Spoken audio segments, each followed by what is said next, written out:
בלב הנוף הירוק שפריסתו מתגלה לעינינו כקרקע חקלאית, טמון חזון עתידני.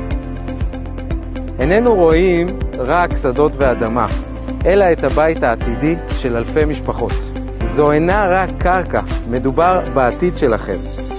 פרויקט אסיף בשומרון מהווה הזדמנות נדירה להצטרף למהפך הדיור של המאה, ומאפשר לנטוע שורשים.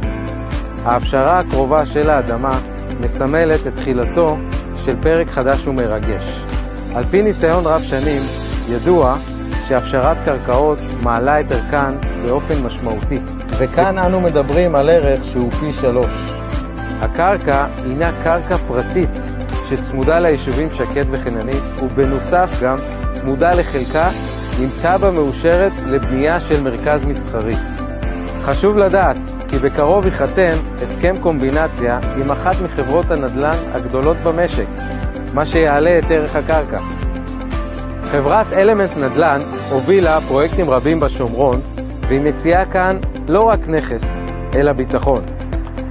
היציבות שקרקע מספקת, בעיקר בימים בהם שוק המניות נתון לתנודות חדות, הופכת את ההשקעה למשמעותית יותר.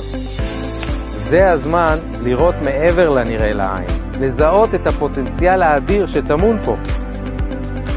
אם יש בלבכם שאלות, או אם אתם מחפשים הזדמנות שלא תחזור, השאירו פרטים ונחזור אליכם עם כל המידע הנדרש. אל תחמיצו את הזדמנות חייכם.